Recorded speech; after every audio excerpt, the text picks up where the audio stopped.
What's up everyone and welcome back to the MMA Zone. Today, let's get started with update on Michael Chandler versus Charles Oliveira fight. There's been tons of conflicting information going around over the past 2 days surrounding the Michael Chandler-Charles Oliveira rematch that's supposed to happen in New York next weekend. Even though the UFC has not made any official announcements about this fight, rumors have been flying in every direction. And before we continue, make sure to leave a like on the video to help support the channel. On Wednesday, Renato Moicano weighed in on social media, throwing his name in the hat on short notice. Chandler or Charles out?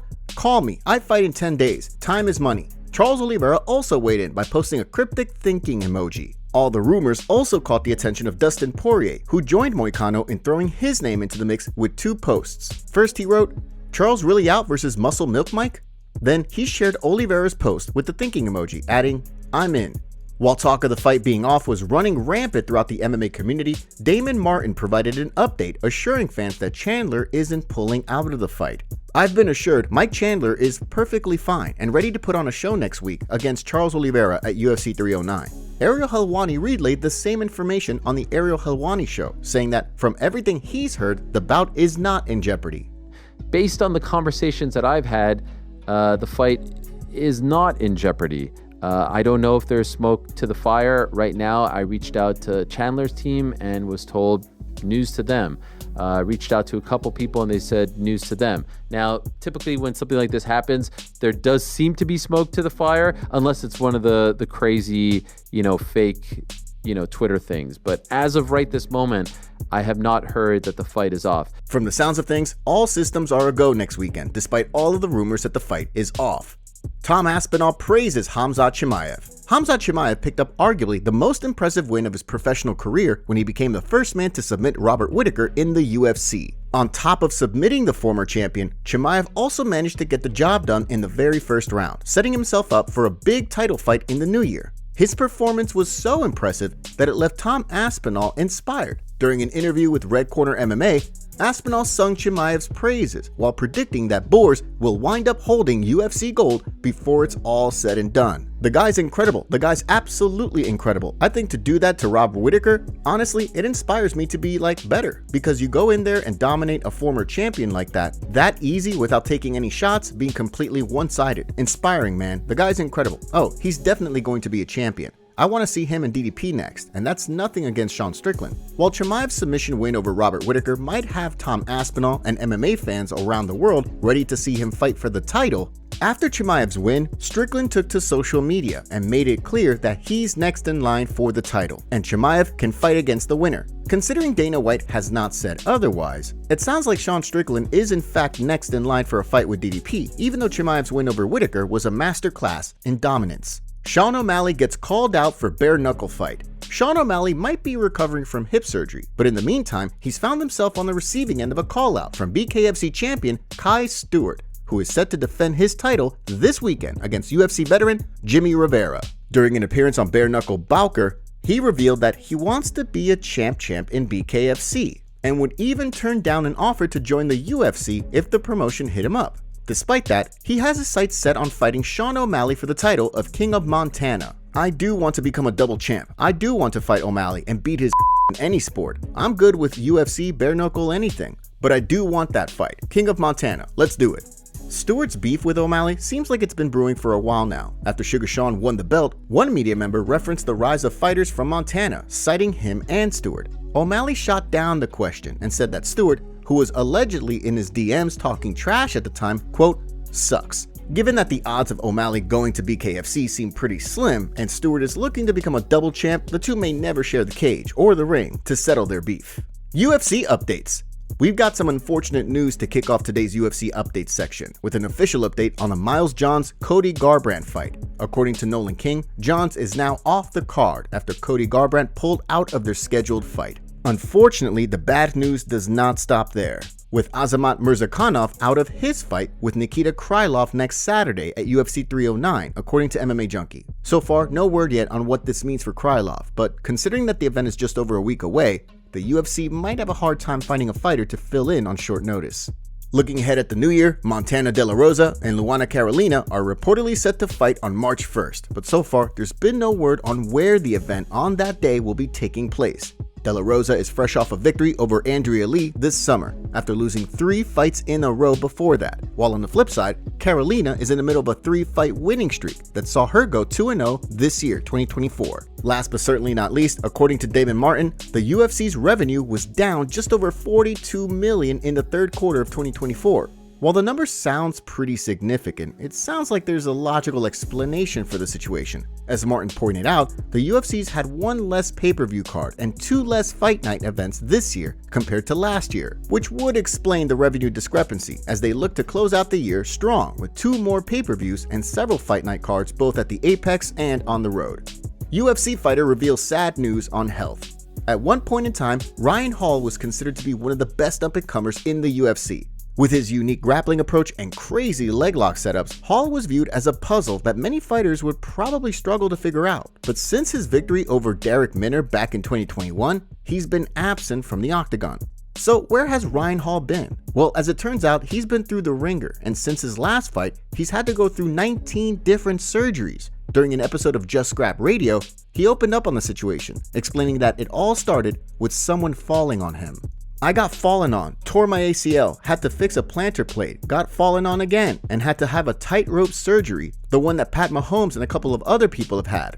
The ACL got infected, had to have a couple of septic arthritis. The tightrope, I was actually allergic to the hardware they put in me somehow, so had to have that redone. It's been interesting, but on the back end of it, I went 15 years completely bulletproof. I ended up getting fallen on and tore my hip right before that fight, and I didn't know how much that really affected me. Fortunately, Hall is now back to 100%, and he's setting his sights on a return to action early in the new year. Although he's coming up on 40 in February, considering his only loss in the UFC is to Ilia Topuria, it'll be interesting to see if he's able to pick up where he left off before injury sidelined him for the past 3 years. NBA player claims he can beat John Jones in MMA.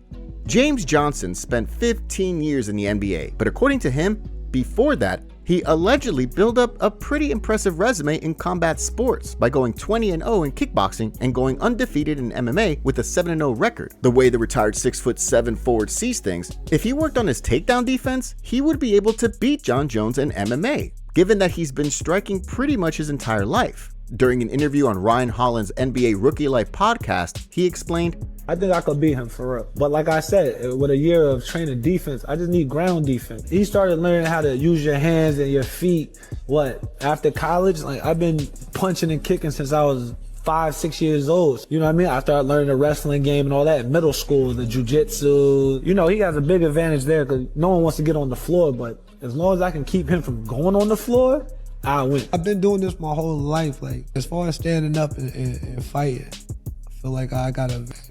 The only problem is that so far, there's been no evidence to back up Johnson's kickboxing record or his MMA record. On top of that, he's also apparently a black belt in karate, and both of his parents are black belts. But from the sounds of things, the MMA world isn't buying his combat sports resume.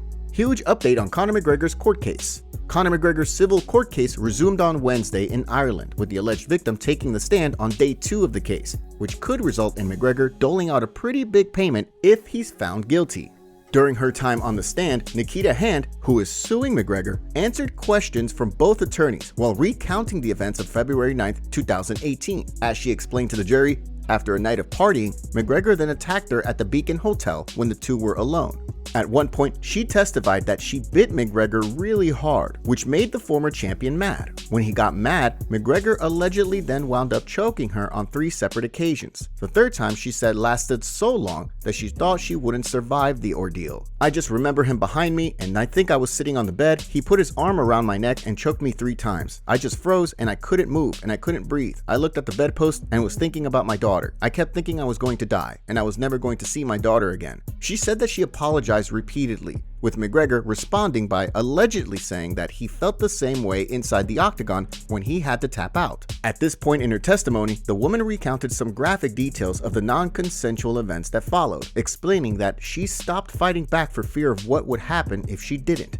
After McGregor and another woman, Danielle, left the following morning, she and another man named James Lawrence went back to the hotel room, and that's when she said the reality of the night before set in. The next thing she remembers, though, is waking up in the back of a taxi. Text messages between the accuser and her friend, which back up the woman's version of events, were shared in court, with the two sides expected to return to court tomorrow. Because of the situation and the lingering trauma, she has been out of work and was certified as unfit. While the Director of Public Prosecutions determined several years ago, when the story first emerged, that there wasn't enough evidence to hit McGregor with a criminal investigation, one social media user who claimed to have some loose ties to one of the Garda officers working the case shared some information. I know a friend's dad who was a Garda in Dublin at the time, and he was on the case and said he hurt like an animal and is 100% guilty. How this got swept under the rug for 6 years is a disgrace. Conor McGregor is scum of the earth, and I want to hear the Protect Our Women crowd speak up on this stain of a human too when he gets found guilty instead of solely witch hunting foreigners.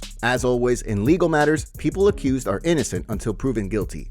Conor McGregor was seemingly proven innocent in court today after CCTV footage was shown of the alleged incident. Nikita Hand, who's accusing Conor McGregor of multiple things, has been shown CCTV footage of the night out with Conor McGregor, and it seemingly shows her excited to be with Conor, kissing his arm in the elevator before heading to his penthouse. Here's a breakdown of the events that happened this morning in court.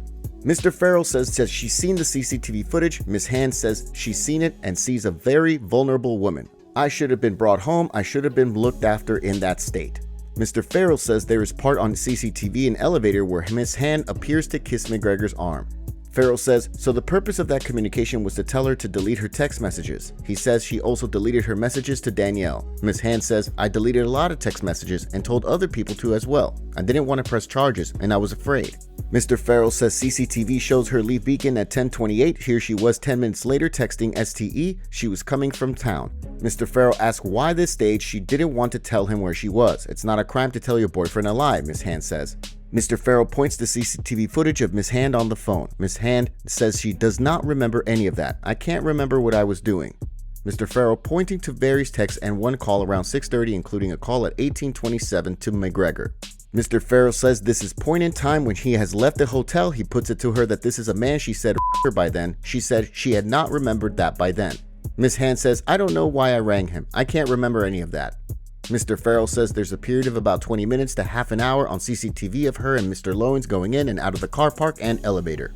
Miss Hand says, I'm very drunk in it, I'm stumbling, I don't want to have to look at it again. It's very disturbing for me. Mr. Farrell puts it to her that everything in the CCTV footage actually contradicts her story. Miss Hand says, I know what happened to me. I was brutally and battered and that CCTV does not take away what happened to me. Miss Hand has asked for a break. Mr. Farrell says CCTV footage suggests you were interested in romantic entanglement. He says her evidence that she had no interest in it is contradicted by the CCTV. Ms. Hand says she doesn't remember what was shown in CCTV. Mr. Farrell says she certainly seems to have romantic designs on Mr. Lawrence on the CCTV and she is seen kissing him. Ms. Hand says it looks that way. I don't feel like I'm wrong because I don't remember any of it. Mr. Farrell says presumably the violence she describes must have occurred between the time they first went up in the elevator at 12:34 and 18:12 and going back down. She is asked can she say roughly when in that time period it happened. Miss Hand says I don't remember. Mr. Farrell asks why did Miss Hand not leave the Beacon Hotel when she went down to the car park with McGregor, Danielle, and Mr. Lawrence?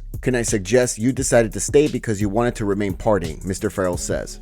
Miss Hand says, I can't remember. I remember walking down, leaving, and going back to the room with James. That's all I remember. I asked him to stay and have a drink. Mr. Farrell says the portions of what she says she does not remember is everything until the point Mr. McGregor leaves until you're back up in the room. Is that right? Miss Hand says there's a lot about that night she does not remember. Mr. Farrell says sometime around 11 p.m. her memory resumes business as usual. Mr. Farrell says she accepts from CCTV it looks like you're functioning perfectly normal. Miss Hand, I don't agree with you. Mr. Farrell, you're conscious. Miss Hand, yes. Paddy Pimblett gets heated with radio host after his football team Liverpool beat a competitor team Leverkusen. Jason Cundy was talking to a Liverpool fan who happened to be sitting next to Paddy Pimblett. The UFC superstar snatched the phone and started giving his thoughts on the club. I've got Paddy Pimblett in the car next to me, Jason. He's like how are we? You all right? I'm all right, matey. Yeah, look, Cundy's coming after your mob. Why don't you get yourself down here? What I was going to say then was that Jürgen was our Shankly. my generation's Shankly, and Arnie Slot's going to be our generation's Paisley. He's going to win more than what Jürgen did, and I can't wait to be proven right. I've said it in podcasts and stuff like that the past few months. See, that's starting to annoy me again now. It's annoying me. All right, lads, listen. He's got a bit quiet, isn't it? Yeah, but listen, he's got a bit quiet now. Paddy Pimblett's on the phone. He's got a bit worried, doesn't he? Paddy and I, we go back a long way. He's going to come down here and get you an headlock, mate. We go back a long way, me and Paddy. He's all mouth and no trousers, Paddy. He's not still there, is he? He's not still there, is he? Cundy went silent as Pimblett talked about his team, and it didn't go unnoticed. Jason's co-host pointed out that he had stopped complaining about Liverpool after being confronted by Paddy.